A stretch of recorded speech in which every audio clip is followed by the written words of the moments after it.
ভারত ভীষণ বেকায়দায় পড়েছে। সম্প্রতি যে মার্কিন একটি সংস্থা রিপোর্ট দিয়েছে যে ধর্মীয় সংখ্যালঘুদের উপর নির্যাতন, নিপীড়ন এবং মানবাধিকার লঙ্ঘনের দায়ে ভারতীয় যে গোয়েন্দা সংস্থা এর উপর নিষেধাজ্ঞা আরোপের সুপারিশ করেছে। এতে একেবারে আনুষ্ঠানিকভাবে তারা ক্ষোভ প্রকাশ করেছে। জয় সওয়াল, ভারতের পররাষ্ট্র মন্ত্রণালয়ের মুখপাত্র, তিনি এটি শুধু ক্ষুব্ধ প্রতিক্রিয়া না, বলছেন যে যেই সংস্থাটি এই রিপোর্ট করেছে তার বিরুদ্ধে যাতে ব্যবস্থা নেয় মার্কিন যুক্তরাষ্ট্র। ধর্মীয় স্বাধীনতা গুরুতরভাবে লঙ্ঘনের অভিযোগে ভারতের গোয়েন্দা সংস্থা রিসার্চ অ্যান্ড অ্যানালাইসিস উইং এর উপর নিষেধাজ্ঞার সুপারিশ করেছে যুক্তরাষ্ট্রের সরকারি সংস্থা।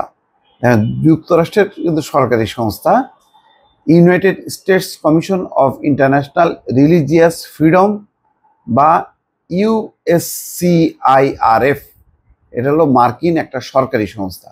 তাদের বিরুদ্ধে শাস্তিমূলক ব্যবস্থা নেওয়ার জন্য দাবি জানাইছে ভারত। ভারতের একেবারে বুকের উপরে একটা লাথি মারা আর কি, যে নড়াই দিছে একেবারে ভারতকে। ভারত তো লম্বা লম্বা কথা বলতেছে এতদিন, ভারত বাংলাদেশের সংখ্যালঘু নিয়ে ইন্টারন্যাশনালি এটা ফোকাস করার চেষ্টা করছে। এখন এমন একটা রিপোর্ট দিয়ে বসছে, এখন ভারতের আর মান সম্মান যায় কোথায়? ভারত এখন কোন মুখে বলবে বাংলাদেশকে এখন বললে বাংলাদেশ বলবে যে আচ্ছা ঠিক আছে, আমরা দেখতেছি, কিন্তু তোমরা আগে ওই যে মার্কিন যে সরকারি সংস্থা রিপোর্ট করছে ওইটা আগে বাস্তবায়ন করো, বাস, আর কিছু না। শুধু বলবে যে আচ্ছা আমাদের ব্যাপারে তোমাদের যাই বলো না কেন, তোমাদের ব্যাপারে যে আমেরিকা যেটা বলছে ওইটা একটু খেয়াল করো, ওইটা একটু ফলো করো, সেই অনুযায়ী ব্যবস্থা নাও, আমরা দেখতেছি। আর মুখ থাকলো না। মঙ্গলবার United States Commission of International Religious ফ্রিডমের বার্ষিক প্রতিবেদন 2025 প্রকাশিত হয়, যেখানে এর মতো প্রতিষ্ঠানের বিরুদ্ধে ধর্মীয় স্বাধীনতা গুরুতরভাবে লঙ্ঘনের অভিযোগে নিষেধাজ্ঞা আরোপের সুপারিশ করা হয়েছে যুক্তরাষ্ট্র সরকারের প্রতি। বুধবার সন্ধ্যায় ভারতের পররাষ্ট্র মন্ত্রণালয়ের মুখপাত্র রণধীর জয়সওয়ালের দেওয়া এই বিবৃতিতে শুধু মার্কিন কমিশনের ওই প্রতিবেদনকে খারিজি করা হয়নি, বরং ওই সংস্থাটিকে আন্তর্জাতিকভাবে একটি উদ্বেগের সংস্থা হিসেবে চিহ্নিত করারও দাবি করেছে ভারত।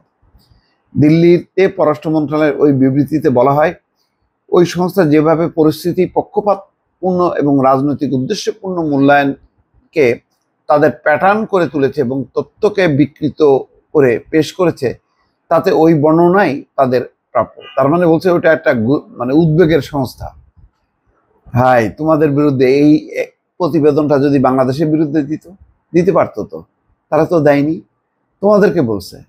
তার তোমরা শুধু ন্যাশনালি না, ইন্টারন্যাশনালি ওই যে কানাডার একজনকে হত্যা করা, যুক্তরাষ্ট্রের একজনকে টার্গেট করা, তোমরা ইন্টারন্যাশনাল তৎপরতা করাও যে ভিন্ন মতের ভিন্ন ধর্মের মানুষকে টার্গেট করে তাদেরকে হত্যাকাণ্ড করো, তাদের উপর নির্যাতন নিপীড়ন করো।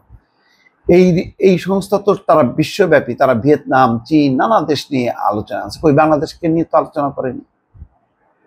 বাংলাদেশের যে সরকার পট পরিবর্তনের পরে যে ঘটনা ঘটছে সেটা তো সরকার বারবার বলছে, এটা দুইটা দিক। একটা দিক হচ্ছে একটা রাজনৈতিক কারণ, যেটা ঘটছে সেটা হিন্দু মুসলিম নির্বিশেষে সবার প্রতি। আর একটা ধর্মীয় কারণে কিছু ঘটছে, সেটার পার্সেন্টেজ অনেক কম, এবং যে ঘটনাগুলি ঘটছে সবগুলির বিরুদ্ধেই গভর্নমেন্ট স্টেপ নিচ্ছে। এবং সর্বশেষ কুমিল্লায় এই যে একজন রাতের আধারে মন্দির ভাঙচুর করছে, সাথে তাকে অ্যারেস্টও করছে। ভারতে কোথায়? ভারতে মুসলমানের এই যে সাম্প্রতিক একটা দাঙ্গা হাঙ্গামা নাগাল্যান্ডে, সেখানে এক মুসলিম নেতার বাড়ি গুড়ায় দিছে উল্টা। দাঙ্গায় যেখানে হিন্দুদের নিয়ন্ত্রণ করার কথা, উল্টা মুসলমানদের বিরুদ্ধে তারা অ্যাকশন চালায় সব জায়গায়। তাই তো আজকে এই রিপোর্টের মধ্য দিয়ে আমার যেটা ধারণা, যে এখানে বলা হচ্ছে যে বিকাশ যাদব নামে ভারতের একজন ভারত সরকার একজন কর্মচারীর নাম উল্লেখ করে বলা হয়েছে হত্যার চেষ্টায় তার সম্পৃক্ততার ব্যাপারে অভিযোগপত্র দিয়েছে মার্কিন বিচার বিভাগ। এই রিপোর্টের পর অন্তত আর যাই হোক না কেন বাংলাদেশের জন্য একটা একটা বিশাল একটা সেফগার্ড হলো, যে আর বাংলাদেশের দিকে আঙুল তুলে কথা বলতে পারবে না, সেই মুখটা বন্ধ হয়ে গেল এই রিপোর্টের পর। দর্শক ভালো থাকবেন, আল্লাহ হাফেজ।